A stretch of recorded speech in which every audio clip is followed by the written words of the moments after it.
Oh, it's the Can't Get Any Worse podcast on blast, giving you the real talk, no holding back. Can't get any worse, we'll make you see. There's always a silver lining. We'll set you free, so join the movement. Let's change the game with the Can't Get Any Worse podcast. What's going on, everyone? Welcome back to the Can't Get Any Worse podcast. How are we all today? I hope we're all well. This is our special little bonus episode for the week for our UFC 327 breakdown happening this Sunday, which, look, I am quietly excited for this card. This is one of those perfect displays of a card where the casual is going to see this and they are absolutely not going to buy this. But the deviant UFC fans, such as myself, you're looking at this going, oh my God, there's so many fucking sleepers on this card. How has this gone? Like, I'm going to be completely honest. I've basically got to this week and have not even thought once about this card. And once I started doing this breakdown, I am like, holy shit, this is actually a fairly decent card. Now, let's just start with saying UFC 327 is probably less of a fight card, and it's more of those like group projects you used to have to do in high school, where half the class didn't show up to help you. They just showed up for the where you get the result from your teacher, because this card has been chopped and changed more times than I can even think of. So first of all, we had the co-main event cancelled, which was was that the main event? No, that was the co-main. Yeah, main event stays in place. It was always Jiri versus Ulberg. So co-main got cancelled, which was our boy here at the Can't Get Any Worse podcast, Joshua Van. He is out with an injury. So that one has been moved to UFC 328, which is next month's card, which actually beefs that card up a little bit more. That one did need a little bit of attention. So now that Joshua Van's on there defending his strap, that should boost that one up a little bit more. There is just so much going on with this card. Like, literally, I had to refresh my breakdown today because the card is chopping and changing so much. Even like I was having a look at odds and shit like that throughout the week, just seeing if there's any sneaky little punts that I want to have on this card. And even sports bets, like, we can't offer you all the fights at the moment because we don't know what the fuck is going on in Miami. So, as of today, so what is the date? I'm recording this Wednesday, the 8th of April at 2 o'clock in the afternoon, okay? So I could release this tomorrow morning on Thursday and half these fights are cancelled again. But we'll see how we go. We can only work with what we have to work with, you know what I mean? But before we do start talking about some drama and shit like that circulates this card and the UFC in a whole, I'm going to crack my delicious can of Celsius real quick. Oh, yeah, that is juicy. What do we got today? Another raspberry and peach. You can't beat this flavor. It is so delicious. Oh, I didn't get around to doing that reel I was talking about on Tuesday's episode, but we will get there. But the main event for this card all came together because Alex Pereira vacated his belt to move up to heavyweight and chase that dream, right? Which is exactly why we've got Jiri and Ulberg happening as the main event on this one, because now we're left without a light heavyweight champ. So I am actually quietly excited for the main event on this one. Not only, look, I'm not the biggest Jiri fan, but he is exciting to watch from time to time. Carlos Ulberg, on the other hand, I'm a big Carlos Ulberg fan. Part of the City kickboxing family. I enjoyed watching his come up. Now, his last couple of fights, they haven't really excited me as much as his initial coming into the UFC. I am hoping he turns that all around this week and he just goes, hey, shut the fuck up, Jimmy. You sit there in your little chair, never been in the octagon before, keep judging the fuck out of me, and I'll get in here and I'll just win the light heavyweight strap and bring another championship back down to your side of the world. So I am keen as. But on the other hand, Jiri Prochazka, he is fighting for a belt this Sunday on, I think, if I'm hearing this correctly, it's the due date of his baby. If it's not the due date, it's like either side of it or something. You know what I mean? Like, he's just accepted this fight. That's how much this shit means to these people. Like, there is very few, like, dads in the world. Like, I know there is a couple of deadbeat dads and stuff like that probably would be like, oh, no, I got to go do my cabinet making job instead of being there for the birth of my child. That wasn't me, by the way. That sounded like I was being oddly specific. I just want to go on record and say I was present for both the births of my children. I was just trying to think of a low-level career choice you could have and relate it to that. But Jiri got offered this fight. He's obviously looked at his calendar and gone, oh, fuck. I've double booked. Like, 2 important days of my life. I've got to go with my one true love. I've got to go for that strap. So he's basically choosing violence over fatherhood for at least 25 minutes. Or it could be a quick night in the office, to be honest. So other than that, we have, it's coming out this week, ticket sale dramas for this one. Like I said at the start, it's not really a casuals type card. It's more of a UFC Fiends style card. My words are just not wording today, everyone, so just bear with me. Can you imagine when we get to the pronunciation of some of these names as we come up to here? But the brain is just not firing, guys. I've just finished work and I'm on a time limit to go pick the boys up. So we are just going to push through and pretend that I know how to talk properly. Ticket sales, yeah. So the UFC is coming out this week, so it's not really selling that great, which I don't know. You somewhat have to expect it. Now, I would expect the UFC will do their usual thing, and I'll talk Australia time because I'm not in America, so I don't know what the time is exactly in Miami when this all goes down. I would imagine Saturday night Australia time, those ticket sales just plummet and they fill this arena up for the main card, because there's nothing worse than watching the fights and they pan around to the crowd and the stadium's empty. So I dare say the UFC is going to do everything they possibly can to fill this bad boy up. And what else have I got up there? Something about Johnny Walker. Oh, yeah, he's coming out this week and he's like, he hasn't even got through his fight. Who's he fighting this week? He's on this fight card and he's already walking around talking about like moving up to heavyweight and things like that, which I'm not against. I have voiced it on here a number of times that the heavyweight division is struggling at the moment. And Johnny Walker, he could be a fun contender in the heavyweight division, especially him packing on a bit more muscle. He's already a giant bloke. So I could only imagine what his heavyweight body would look like. I feel like, you know, when you expect someone to move up to heavyweight and just get jacked, but they just go up there and they're just like this chubby shell of themselves. That just felt like another personal attack against myself. But yeah, I don't know. Let's see if he gets the win on the weekend, and then we might entertain the heavyweight path for Johnny Walker. But the huge news, this is what I wanted to touch on. This is basically all I wanted this news and gossip segment to be about.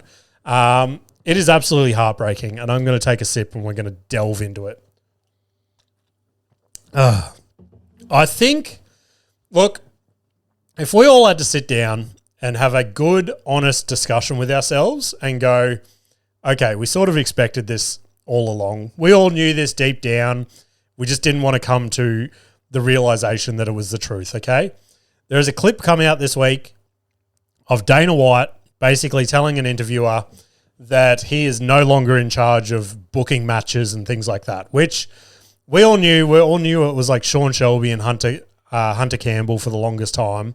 But I don't know, there was just a glimmer where it was like, oh, surely Dana's still like hanging around. He's in the room booking the big fights, things like that.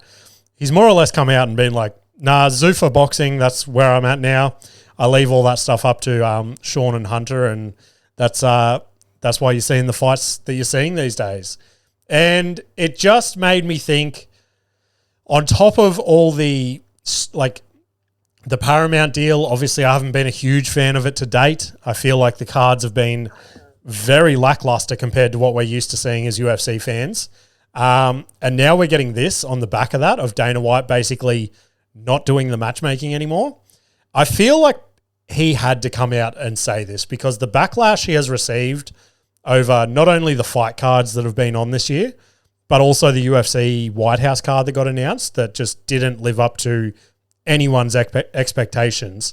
I feel like Dana's just been up all night just going, people are blaming me for this shit. And I had zero part in this. So I feel like he had to do it for his own like mental health rather than just he's done it for himself and not for us. That's what he's fucking done, because now I'm sitting here going, what's going to be UFC 328 breakdown? I could be sitting here going, oh my God, Joe Rogan's retired as a commentator. Then UFC 329, oh my God, Bruce Buffer's not the announcer anymore. Could you imagine? It fucking kills me to say that day is fast approaching.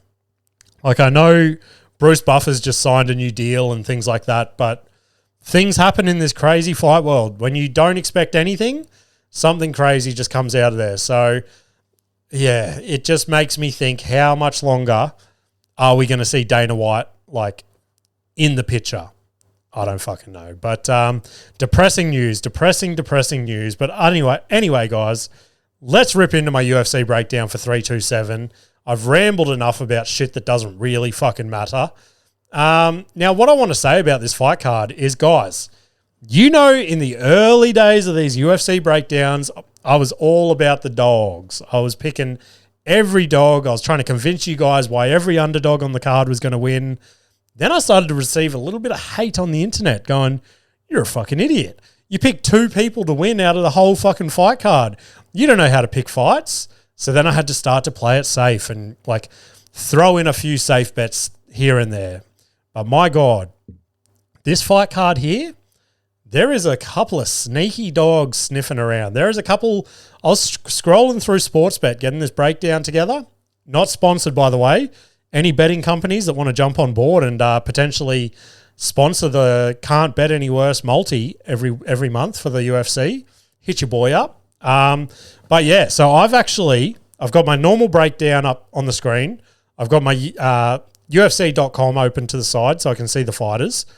And I've also got Sportsbet open on my phone here just for these outrageous odds that I'm going to go through in real time with you. So again, these are all as of Wednesday's odds. If you go to place these bets on Sunday, maybe the betting agencies have caught wind that they've got their pants down and we're all taking advantage of them.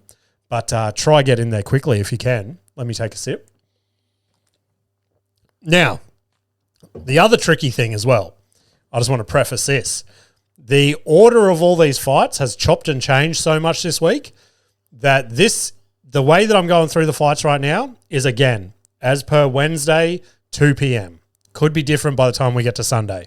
But first fight off the card, we are kicking it off with Charles Radke versus Francisco Prado. So I've seen them both fight before, but I'm more familiar with Francisco Prado. I've placed a couple of bets on him in the past. I forget his nationality, but he's like some sort of pretty boy European guy. Something, what's it say? Oh, you're joking. I was about to say I think he's from Argentina. Then I realized UFC.com has their nationalities under their fight pictures. So he is indeed from Argentina. So he is, he's young, he's aggressive, he's just got that power in his punches.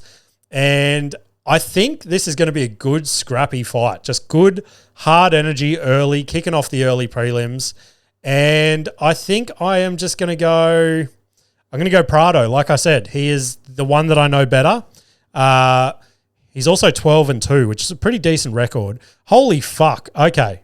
We are kicking off with a dog. Jesus Christ. That is, I will be jumping on that one myself. $2.57 for Francisco Prado to win. My God. You know what? It's going to be a fun game.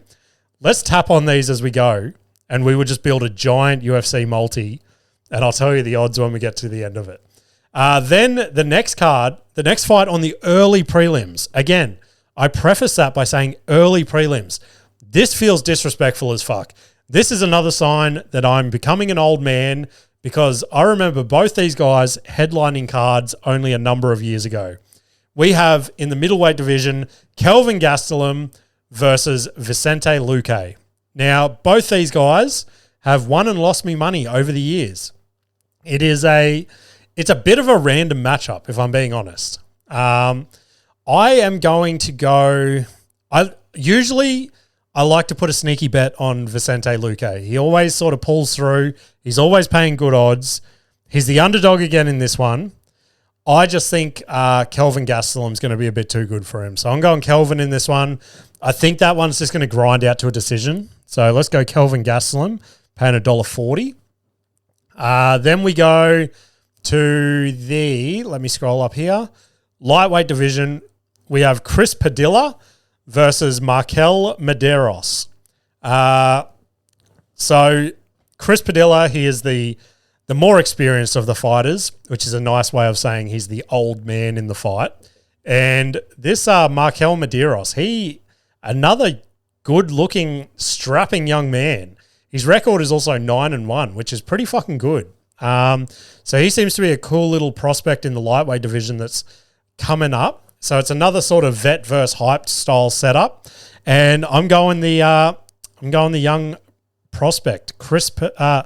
What the fuck? Are you joking me? Sportsbet, you have got your pants around your ankles right now. They have the vet. Chris Padilla at $1.59.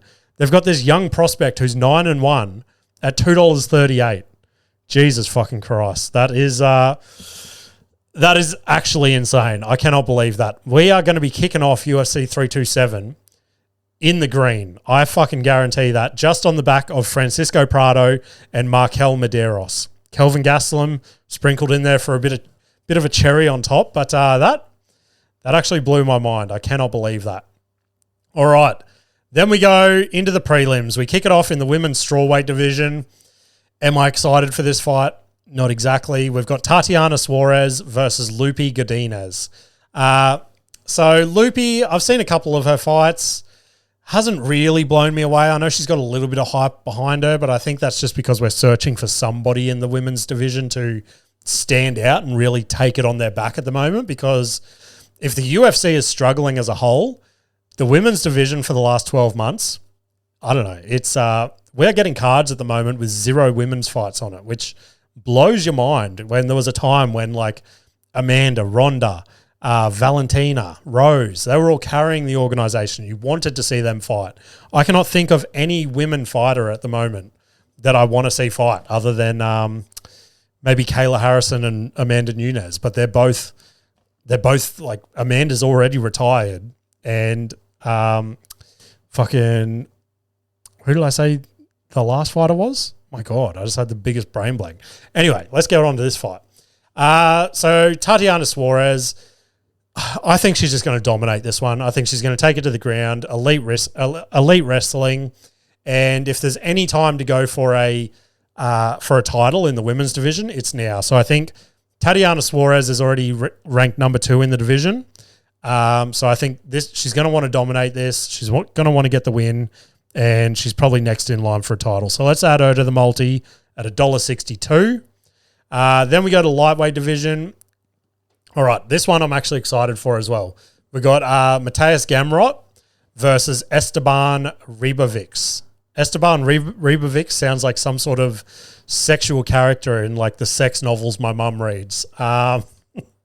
Again, we've got a similar thing here. So Gamrot, we all know him. We've seen him countless times. He's up against another young prospect with an impressive record. So Esteban is 13-1. So it's just your classic grappler versus striker. Gamrot's the favourite in this, obviously, but I'm getting around these prospects. Like, we need fresh blood in the UFC. We need someone to fucking jump out, grab us by the balls, and go, all right, I'm taking this organisation on my back. Fuck the streaming. Fuck Dana leaving. Everyone come with me. So I'm going to switch it up. I had Gamrot by decision up there, but I'm going to go Esteban. I'm going to throw him in there at $2.51. Then we go scrolling up. All right, excited for this one as well. Kevin Holland versus Randy Brown at welterweight. This is just, striker versus striker. Be very surprised if this one goes to the ground. So it's just going to be pure chaos. And I think Kevin Holland's going to want to get a finish in this one. I reckon Kevin Holland by KO. Let's lock that in. How much is Kevin? Oh, God, guys. It's the fucking day of the dogs. Kevin Holland's the underdog as well at $2.11. This multi is going to be fucking juicy. Oh, God. Then wrapping up the prelims, we have the Bellator boys. That's what I'm calling this fight. We have Patricio Pitbull versus Aaron Pico. Now, they both fought for Bellator. Those that don't follow MMA too closely, Bellator was another. They were sort of, for years, it was always the UFC and Bellator, but Bellator was always the lower level organization. But they had good fighters, you know what I mean? Like Michael Chandler's from there, Michael Venom Page, these two blokes. Like, they had sick fighters, but everyone always put the shadow over them, and they're like, oh, if you want to be someone, you need to be UFC champion. So these guys have come across, so full credit to them, and they have had a rough start in the UFC. They've both suffered some losses, and I think this fight, the UFC matchmakers have just gone, we can only keep one of you guys around at the moment. You're both fucking not living up to the contracts we signed you for. So fight each other, and the winner gets to stay in the UFC for a second chance, and the other one can ride off to some sort of Russian MMA organization. So this fight, I might switch this one up on the fly as well. My brain wants to say Aaron Pico. I think his introduction into the UFC was tough, and I think every ounce of my body wants to say Aaron Pico is going to win this, but I just can't get over vintage Patricio Pitbull. The reason I'm switching it up on the fly is because I just looked at the disrespectful odds on Sportsbet. Pitbull is paying $3.56. If you don't take that as a single bet on Sunday, like I said, this is a flip of a coin. It is going to be pure chaos. Both these guys are going to be swinging for the fences because neither one of them want to get cut. I'm going to switch it up. I'm going to go Pitbull. Pitbull by decision. Let's go Pitbull at $3.56. My God. Crazy odds. Then we get onto the main card. Here we go, guys. This has been a bit chopped and changed with the pullouts and things like that. But it is kicking off in the featherweight division. We've got, again, two vets. We've got Cub Swanson versus Nate Landwehr. This is what have I got there? No, I haven't heard that. But I've written like potential retirement fight for Cub Swanson, which you have to think that's coming up for him, right? It could go either way. If he wins or loses, I suppose he could retire. But I'm just looking at the odds. Looking at the odds here. Where the fuck is that fight on Sportsbet? What the shit? Oh, hang on. Here we go. Sportsbet's just keeping me on my toes here. No, that's not it. My God, what has happened here? Oh, it's up the top. That's a weird way to do it, Sportsbet. Okay.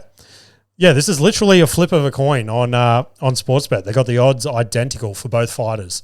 So I think Landwehr is going to be too good for him. I think he's just going to go in there. He's going to just make it chaotic and messy, keep the pressure on Cub Swanson, and I think he's going to get the TKO. So I'm going to go Landwehr by TKO. So let's add him to the multi. Then we go light heavyweight division. We have Dominic Reyes versus Johnny Walker. So we spoke about Johnny Walker at the start of this. Both been knocked out recently, both pretty chinny, but at the same time, they're both still pretty dangerous. And I think they're both going to just go in there, swing, first clean shot is going to win this one. No judges needed on this one. Mark my fucking words. I think just on the back of the confidence that Johnny Walker's had this week, I'm going to go Johnny Walker by KO. So let's add him. Another dog for the multi at $2.10. Then we move up. This one, if I had to pick a fight on the card other than the main event that I'm most excited for, it is this one. Curtis Blades versus Josh Hokett in the heavyweight division. This is literally vet versus prospect. Curtis Blades, he has been an absolute staple of the heavyweight division for years now. Like every few months you see him fight, and every now and then he gets the win, and you go, okay, you can stick around a bit longer. But this Josh Hokett character, he piqued my interest in his last fight. He's the one that ripped a sick WWE style promo at the end of it. He's also undefeated at 10-0. So I'm very worried that Blades is going to take this to the ground and just wrestle fuck a decision out of him. But Josh Hoker got a lot of hype after his last fight. And the heavyweight division needs a hero right now. And again, much like I said earlier, I think this guy's going to put the whole organization on his back and go, give me the title shot. So I'm going to switch that up on the fly. I had Curtis Blades by decision just because I genuinely feel like that's how it's going to go down. Just a wrestling, just grind out a wrestle decision. I'm going to go Josh Hokett, $2.10 as well. Then we go to the co-main event, which not as exciting as our original co-main event, but I don't know. It's okay, I suppose. This, to be honest, I'm probably going to take a little toilet break in this one before the main event.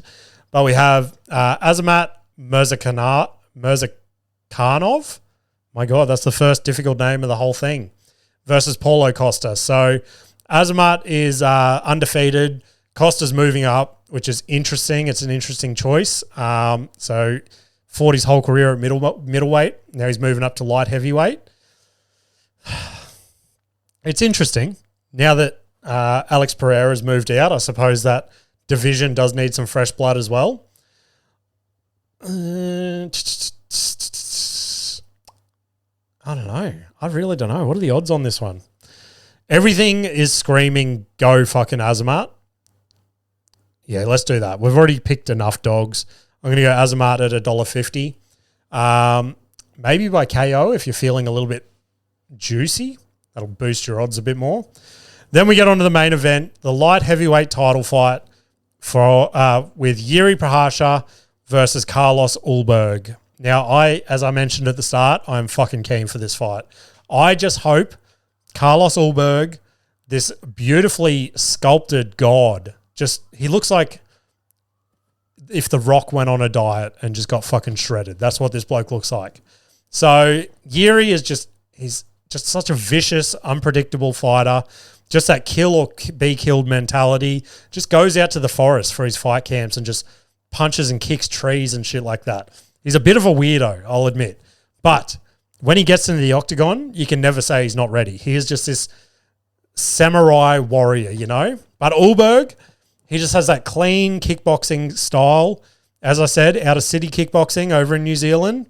And I just want to think that camp has got him ready for this. I don't know.